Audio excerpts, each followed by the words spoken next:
الحمد لله نحمده ونستعينه ونستغفره ونؤمن به ونتوكل عليه ونعوذ بالله من شرور أنفسنا ومن سيئات أعمالنا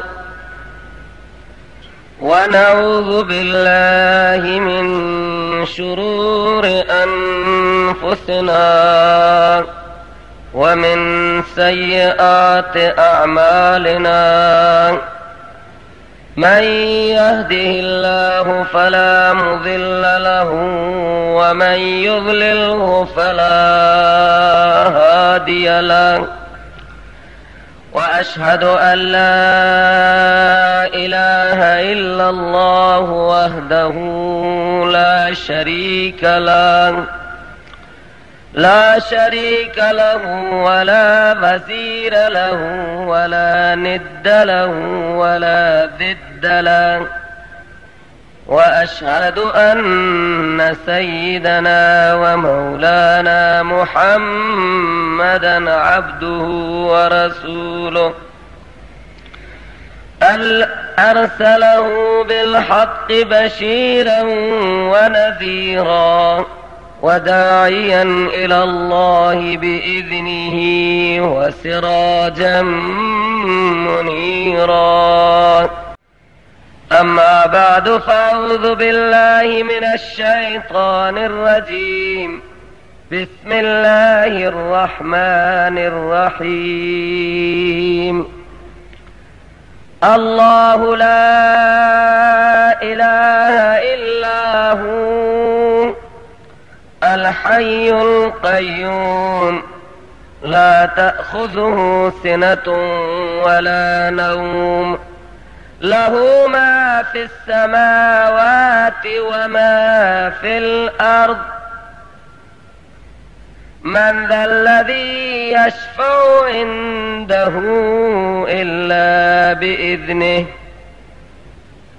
يعلم ما بين أيديهم وما خلفهم ولا يحيطون بشيء من علمه إلا بما شاء وسع كرسيه السماوات والأرض ولا يؤوده حفظهما وهو العلي العظيم وقال سبحانه وتعالى في مدح حبيبه إن الله وملائكته يصلون على النبي يا أيها الذين آمنوا صلوا عليه وسلموا تسليما اللهم صل على محمد وعلى آل محمد كما صليت على إبراهيم وعلى آل إبراهيم إنك حميد مجيد اللهم بارك على محمد وعلى آل محمد كما باركت على إبراهيم وعلى آل إبراهيم إنك حميد مجيد. حضار بسیار گرامی، در این مجلس پرفیض ختم قرآن عظیم الشان که ما از پیغمبر اسلام صلی الله علیه و سلم و نزول این قرآن از بالای 7 آسمان از لوح محفوظ 1400 و اندی فاصله داریم. از هجرت پیغمبر صلی الله علیه و سلم 1419 سال می گذرد و این قرآن عظیم الشان معجزه بر حق محمد رسول الله، دلیل پیامبری پیغمبر اسلام تا قیام قیامت هست و حقانیت قرآن و کشش این کتاب آسمانی این عشق شما هست. در این قسمت از زمین الله سبحانه و تعالی که اینقدر عشق به این کلام می‌ورزید و این کلام آنقدر شیرین است که مردها به جای خود خواهران محترم هنگام نماز صبح آمدن که جایی گیر بیارن و در این مجلس نورانی شرکت کنند و این فرصت برای این مردم دیار بعد از مدتهای طولانی تشنگی و ناآشنایی و بیخبری لیکن عشق به قرآن عظیم و شان هم قبلا داشتن. این اون ملتی هست که نام این قرآن را از ادب هم نمی گرفتن و وقتی نام این کلام می آمد همه لرزه به اندام می شدن. عشق داشتن به این کلام. خدا درک این کلام را به همه ما نصیب بفرماید. سروران گرامی، گاهی عشق بی مورد می شود، خدا از این هم ما را حفاظت کند. گاهی عشق نادانسته می شود.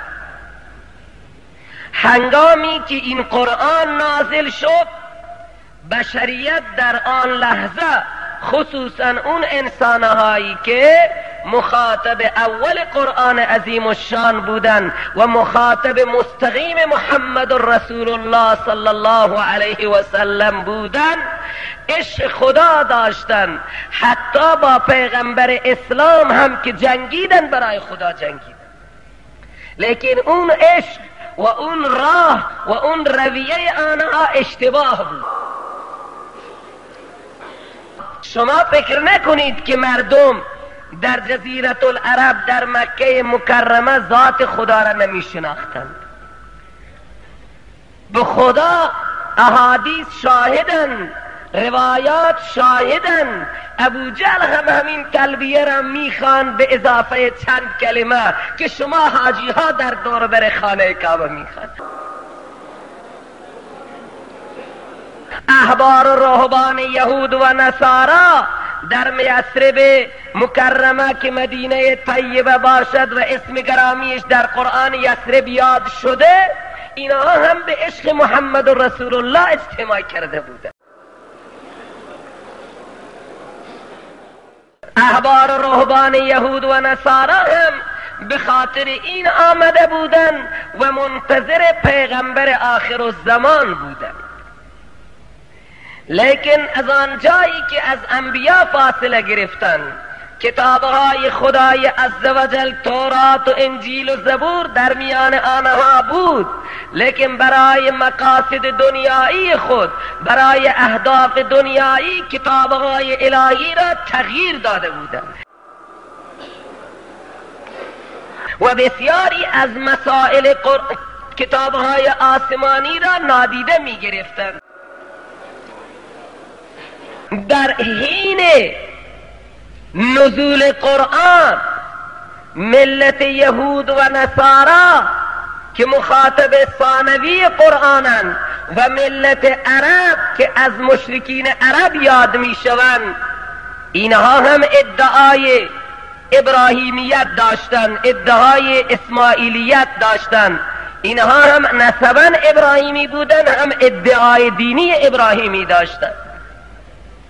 اشتباه این انسانیت در طول تاریخ سروران گرامی، از این قرآن آنچه بر می آید، مطالعه کننده قرآن، مدبر قرآن، مفسر قرآن اگر عمیق نگاه کند، از بای بسم الله تا سین و ناس به اشتباه بشریت پی می برد. در طول تاریخ اشتباه آنها در چه بود؟ اشتباه آنها سروران گرامی که با پیغمبر اسلام مبارزه کردند و حاضر نشدن این قرآن شیرین را که شما اینقدر به این عاشقید اونها بپذیرند. اشتباه آنها را باید بدانیم تا ما به اشتباهات خودمان هم پی ببریم. سروران گرامی، ذات خدا با صفات خودش از مسلمات بین مردم عرب بود. قرآن شاهد است در این مورد. فرصتی من ندارم که دلائل بخوانم. اونها خالق زمین و آسمان و خود و رازق خود و نگهبان خود خدا را میدانستند. و به یک دلیل اکتفا می کنم. هنگامی که به مشکلات سخت گیر می کردن، این عرب ها سفرهای دریایی هم داشتن، سفرهای بری و بحری داشتن.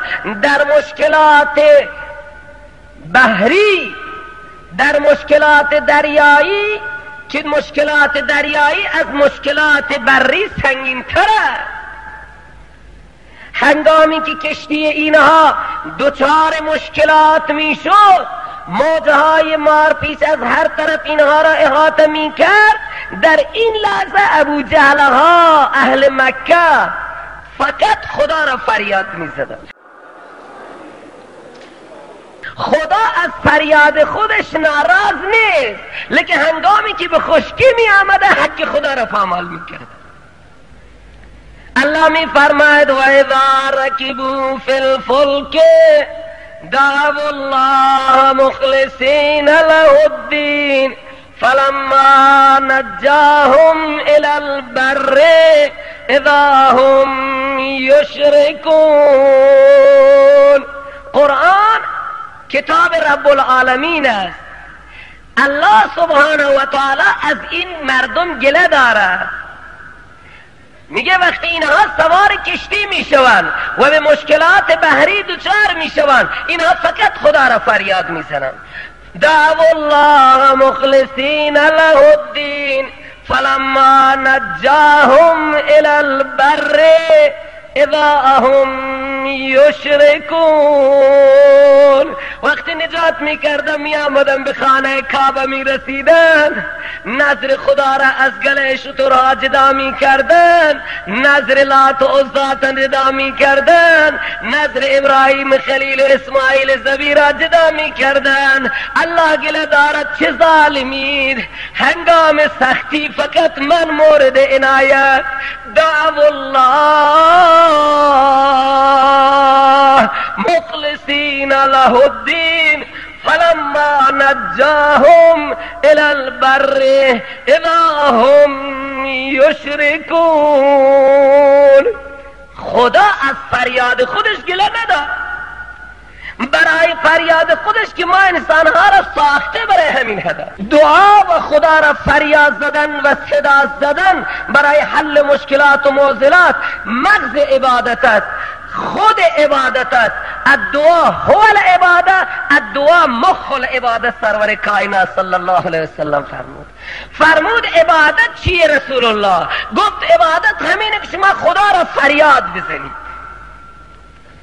عبادت مغز، فرمود دعا خدا را فریاد زدن این مغز عبادت. سرور کائنات صلی الله علیه وسلم فرمود ناراحت از خدا از این قسمت که فلما نجاهم اذا هم یشرکون.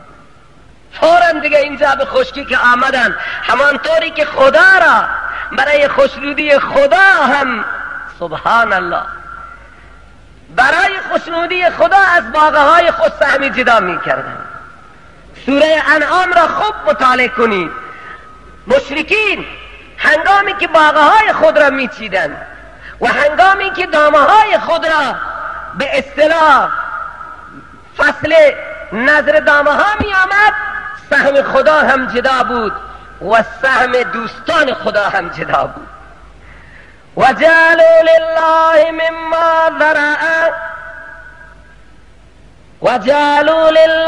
مما ذرأ من الحرث والأنعام نصيبا فقالوا هذا لله بزعمهم وهذا لشركائنا. این سهم خدا، این سهم دیگر هم. خدا میگه چقدر ظالم، دادن مال من تنها، لیکن موقع سهم کشیدن اینقدر ظلم هم چی میکردن. اگر از سهم خدا به طرف سهم آنها چیزی میرفت اینا جدا میکردن. میگفته سهم خدا بی نیاز هست، لیکن اگر سهم آنها به طرف خدا میامد فوراً جداش میکردن. گفته اینها فقیرن ندارن، خدا که غنی هست. سروران گرامی پیغمبر اسلام صلی الله علیه وسلم با این سی قوم، این هر سه تا قوم در یک بعد اشتباه مشترکی داشتند. در حق خدا اشتباه کرده بودند. ذات خدا را قبول داشتند، صفات خدا را قبول داشتند، ذات خدای عزوجل را قبول داشتند، صفات خدا را هم قبول داشتند، لیکن آنچه حق خدا بود در این دیگه ضعف داشت. حق خدا چیه؟ در طول تاریخ قرآن شاهد است. من عرض کردم کسی که به قرآن ماهر است، از قرآن خبر دارد، قرآن را مطالعه کند، در طول تاریخ بشریت در شناخت حق خدا اشتباه کرده. الان هم بشریت همین اشتباه را دارد. عالم یهود، عالم نصارا، هندوها، سیکها، هر کسی از این فرقه های بزرگی که در دنیا هستند غیر مسلمان، اینها ذات خدا را قبول دارند، صفات خدا را هم قبول دارند، خدا را به عنوان خالق مالک میدانند. درود ختم بفرمایید. اشتباه بشریت در شناخت حق خدا بوده است و اینهایی که با رسول الله درگیر بودن در شناخت حق خدا. خود رسول الله صلی الله علیه وسلم داغی نداشت برای مردم عرب و الله محمد صلی الله علیه وسلم صادق الامین بود بین اینها.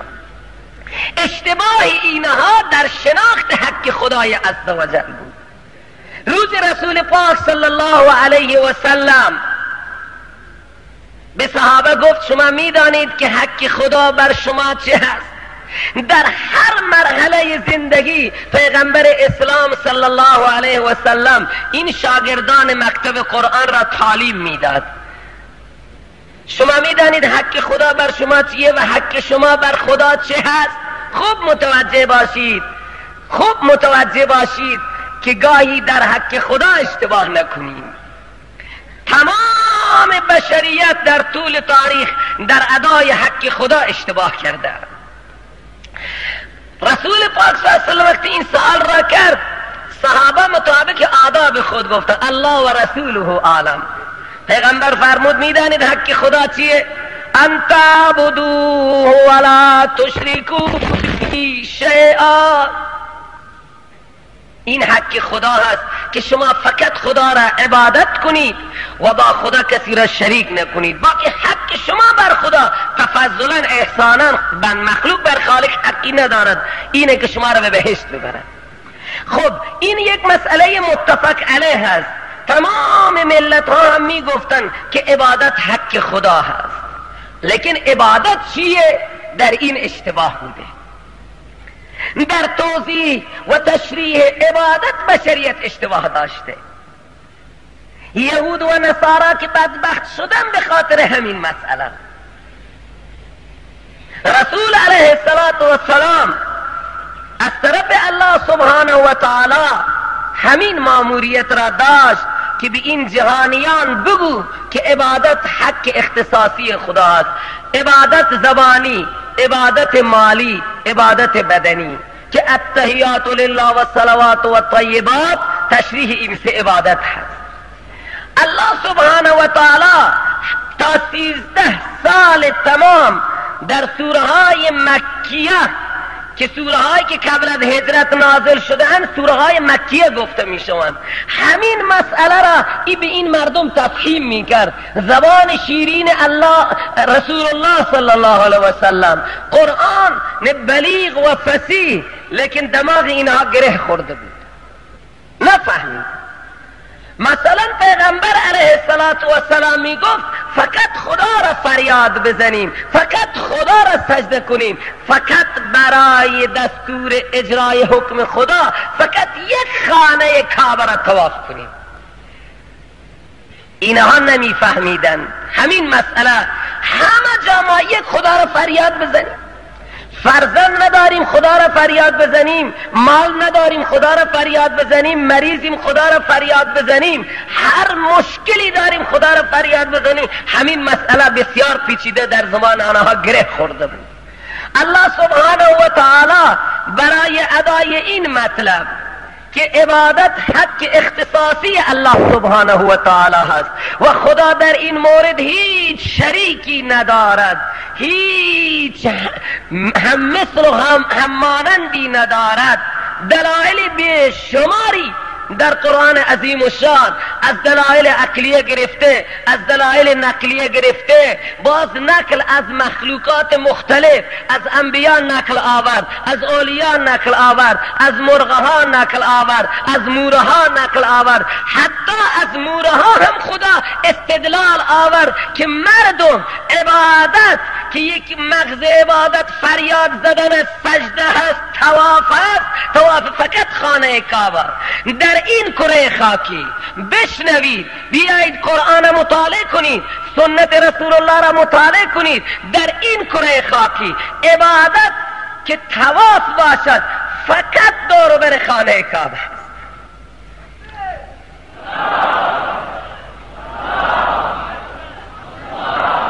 در تمام این کره خاکی دیگه جای خدا به ما دستور طواف که عبادت باشد نداده. اینجا صراحتاً گفته است، به بانی خانه کعبه گفته، به حضرت ابراهیم و اسماعیل گفته طهرا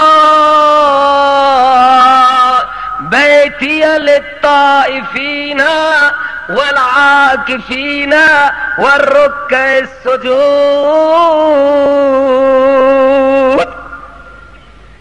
این خانه من را از لوث بت‌ها ای پدر رشید و فرزند برومن پاک کنید که اینجا طواف کنندگان بیان، طواف کنند و لبیک اللهم لبیک لا شریک لک لبیک ان الحمد و النعمت والملک لک.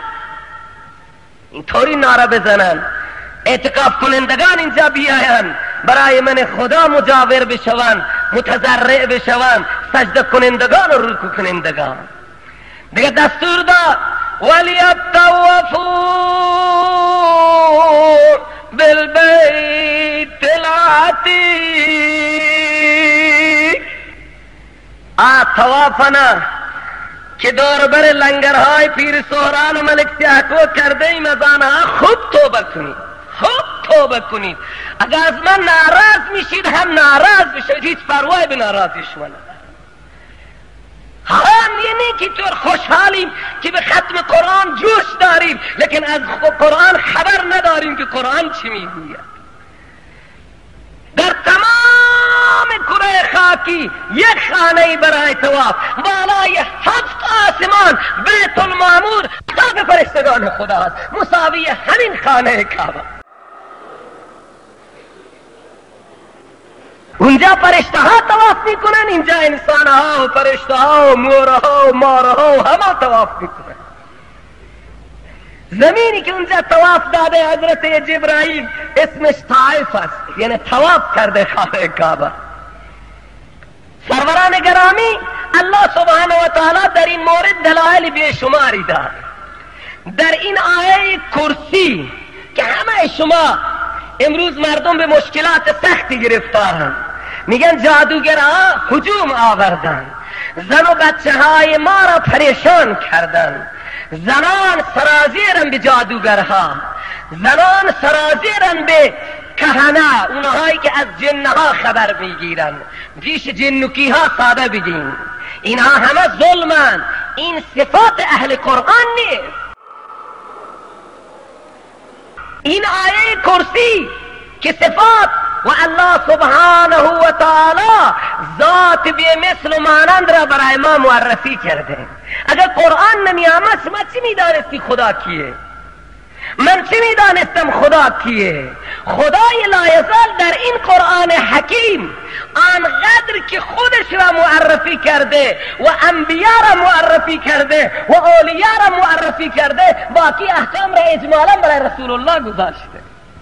نماز را به این کیفیت شما میخوانید قرآن تشریح نکرده، روزه را تشریح نکرده، اینها را رسول الله بیان کرده، احکامات معاملات و غیره. این ابواب فقهی که اینقدر کتابهای فقهی بزرگ نوشته شده در طول تاریخ بشریت، اینها خدا را معرفی نکردن. چرا؟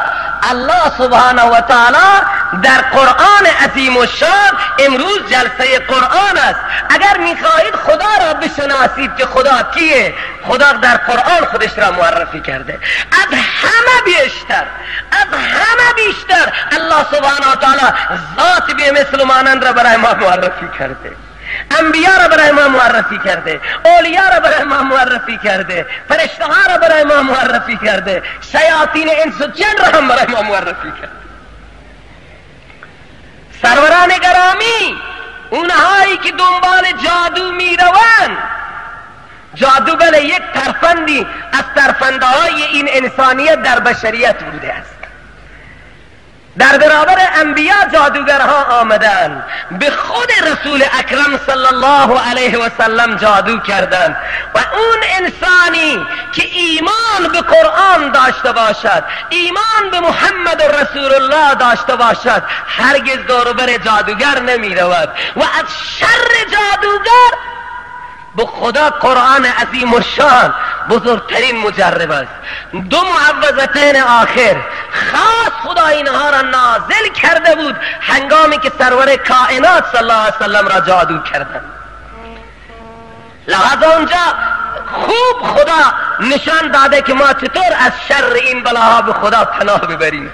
پیغمبر گرامیش را میگه که ای پیغمبر، از شر نفاسات تو باید به من پناه ببری. از اونهایی که بر گره ها پف میکنن، گره میزنن و دم میکنن و بین زن و مرد اختلاف ایجاد میکنن یا در حواس مردم اختلال ایجاد میکنن، بر اثر این سحرها خدا به پیغمبر اسلام صلی الله علیه و سلم دستور داده که پناه به ذات عالی من خدا بیار. قل اعوذ برب الفلق. الله ما چی میدان؟ اگر قرآن نمی آمد ما میگفتیم بس که به ما مشکلی که گیر میکرد به انبیا و اولیاء باید پناه بگیریم. الله به پیغمبر اکرمش، به سرور کائنات محمد رسول الله فداه ابی و امی، اشرف مخلوقات، اکرم مخلوقات، به اون هم دستور میدهد که تو باید در پناه من خدا بیایی، دیگر راهی نداری. بگم پیغمبر من اعوذ برب الفلق من شر ما خلق، من به پروردگار فلق از شر تمام مخلوقات خدا پناه به خدا میبرد. به رب فلق من شر ما خلق و من شر غاسق اذا وقب. تاریکی هم مشکلات دارد برای انسان. و من شر النفاثات فی العقد و من شر حاسد اذا حسد. از شر نفاثات، اون نفوسی که دم میکنن بر گره ها و انسان ها را ناراحت میکنن، اختلاف پیدا میکنن. یفرقون بین المرء و زوجه، سبحان الله، بین زن و مرد اختلاف ایجاد میکنن.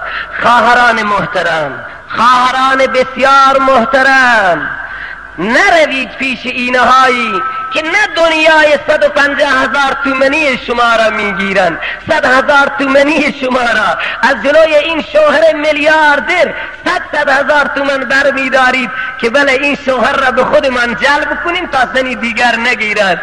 من میگم 100,000 نه 10 میلیون هم بدی هیچ ضرری نیست، لیکن اون بی ایمان اول ایمان شما را میگیرد. جادوگر تا بی ایمان نشود، تا کافر نشود، تا ملحد نشود، تا قرآن الهی را اهانت نکند، جادوش اثر نمی کند. قرآن صراحتاً گفته همین مرض را، سبحان الله، قربان بشین، یک معجزه رسول الله صلی الله علیه و سلم، معجزه رسول الله هست. رسول الله گفت این امت من، اینهایی که کلمه من را میخوانند، وجب به وجب یهود و نصارا را اتباع میکنند. هرچی یهود کرده، هرچی نصارا کرده، این امت من وجب به وجب یهود و نصارا را اطاعت میکنند. همینطور که کلمه من میخوانند. الان هم ما میبینیم که در بودهای مختلف از یهود و نصارا دارد اون امت اطاعت میکند، لیکن در این بود الان امروز به من گفتن جادوگرها زندگی ما را تلخ کردن. مولوی صاحبتون در این مورد صحبتی بکن، مجبور من که الان ذوقم نبود تو این قسمت رفتم الان همین یک بودی از کفر و شرک هست انسان ها نمیدانند. ملاهای یهود من عرض کردم مقدمتا به خاطر انتظار محمد و رسول الله در یثرب جمع شده بودند، لیکن تورات را و انجیل را ملا باید یک مشغول باشد، یعنی هر اهل بصیرت باید مشغول باشد.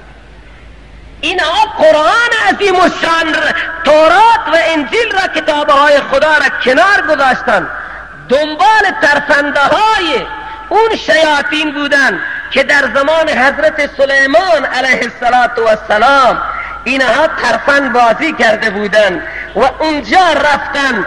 نعوذ بالله امروز کتاب به نام نقش سلیمانی، کتاب پر از خرافات به نام کنز حسینی، عجب نامهایی، نقش سلیمانی، کنز حسینی، این نوع کتابها که اینها خرافات هاروتی و ماروتی هن و خرافات اون شیاطین که در زمان حضرت سلیمان علیه السلام.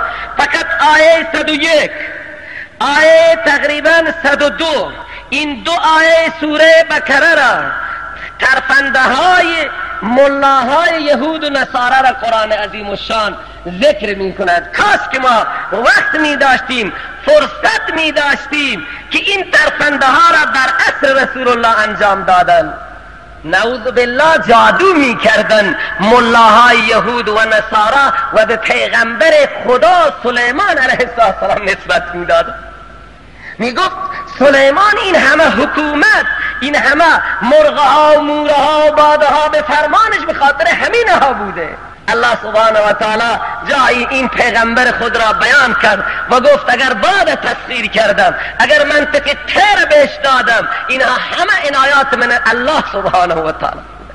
از زبان زیبای سلیمان حکایت کرد که بدبختها چرا به سلیمان نسبت می دهید؟ سلیمان اون کسی بود که یک روزی گفت یا ایها الناس علمنا منطقت، مردم این نطق مرغ ها را خدا به ما تعلیم داده.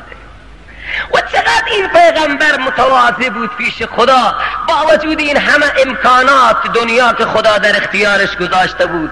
جنها برایش تمام کارهای حکومتی ساختمانی حضرت سلیمان را اینها اداره می کردن، لیکن الله سبحانه و تعالی گله می کند. فقط من آیه ها را می خوانم.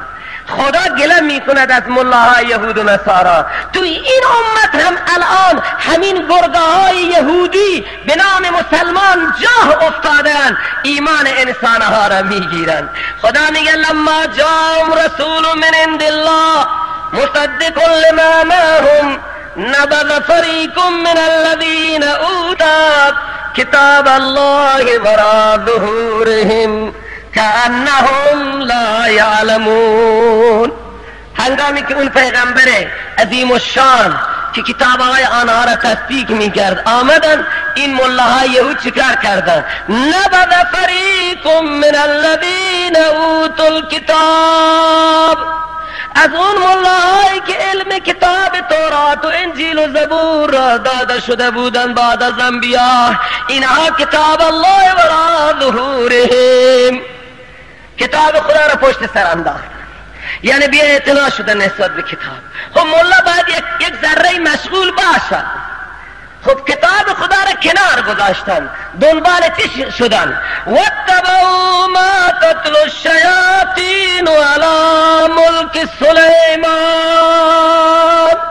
به دنبال اون ترفنده های شیاطین که در زمان حضرت سلیمان به انسانها مخته بودن، دنبال اون ترفنده ها افتادن، مغازه باز کردن، تعویض 150,000 تومانی.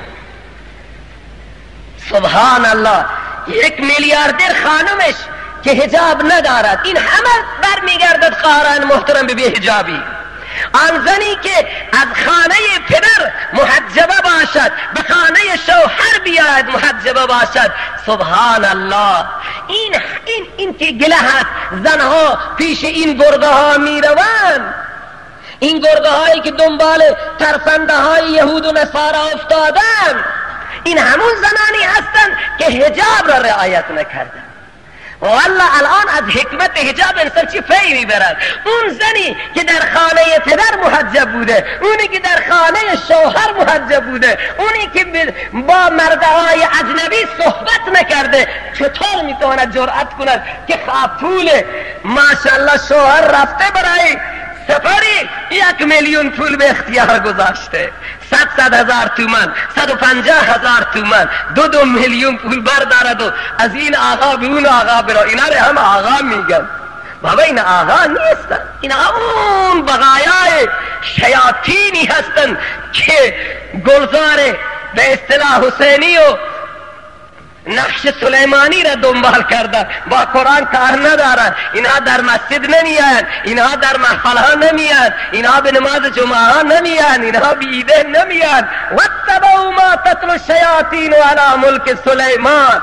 الله میفرماید و ما کفر سلیمان. تقریبا مفسرین به اجماع می نویسن ما کفر سلیمان یعنی ما سحر سلیمان. خدا با این تعبیر اشاره کرد که جادوگر کافر است، اونی که جادو می کند هم کافر است. حضرت سلیمان کافر نبوده و ما کفر سلیمان ولکن الشیاطین کفروا. این شیاطین انس جنی بودن که کفر کردن یعنی سحر کردن. یعلمون الناس السحر. و اثر سحر بیشتر برای چیه؟ یفرقون بین المرء و زوجه. دیگه بس همین هست. اینها یتعلمون منهما ما یفرقون به بین المرء و زوجه، بین زن و مرد اختلاف ایجاد کنن.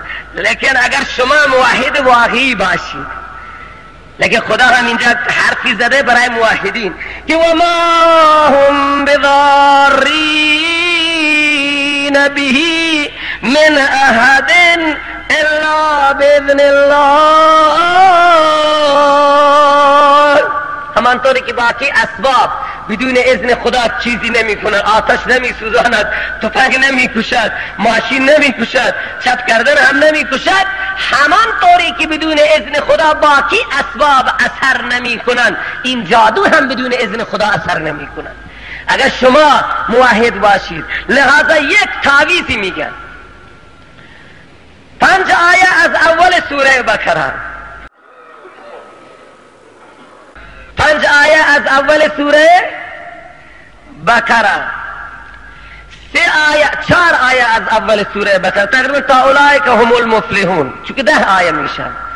3 آیه هم از الله لا اله الا الله، آیه کرسی با آیه های بعدی، 3 آیه اینجا، 3 آیه هم که در آخر سوره بقره. هر کس این 10 آیه را بخواند، در حدیث آمده است سحر بر آنها هیچ اثری نمیگوید. این تعویذ تکرار میکنن. آنهایی که از دست اینها فریاد میزنند، زنان را توبه بدهند، مراقب باشند و این تعویذ را استعمال کنند. آیه های اول سوره بقره 4، 3 آیه هم از الله لا اله الا الله از وسط سوره بقره، از سیکول، از آیه کرسی گرفته 2 آیه بعد، و 3 آیه از لله ما فی السماوات و ما فی الارض و ان تبدوا ما فی انفسکم او تخفوا. در حدیث آمده است که اینها سحر را نابود میکنند. لیکن ایمان هم میخواهد. مزبزب نباشید که یک روزی خواندیم دیگه چیزی نشده، بابا اون ملا فوری. سبحان الله. یک نمونه ای بگم که اینها چقدر ایمان میگیرن. یک انسان عروسی کرد، با خود من گفت، هم تبلیغی بود، بیچاره در کارش موفق نشد و بسیار پریشان و ناراحت شد و آخر گفت فلان جا آقایی هست، تو برو که خوبه. رفت اونجا گفت یک کوچی بیار. اون روزا دیر وقت 10,000 هم پول بیار. اون نه الان، این الان که 10,000 هیچی نیست، اون زمانی که 10,000 پول بزرگی بود. این بیچاره گفت که من دیگه در کار خودم ناکام. پیش آقا که من اینطور کردم، تو گفت غسل کردی؟ گفت بله من غسل کردم. گفت چرا غسل کردی؟ 5 نماز نمیخواندی تا این کار ما تعویذ ما کار میکن. او تبلیغی بود و گفته بود 5 نماز به جای خود 1 نماز عمدن ترک دادن کفر. گفت بیچاره اگر به زند باشد، اگر به مرگ باشد، از این حور دنیا من جدا میشم، من نماز خودم را قضا نمی کنم و لحاظا من با خدا هستم. متوجه شو؟ تبلیغی بود، نه تبلیغی دیگه ماشاءالله اینقدر میکوبه الله الله را که دیگه عقیدهشون راسخه.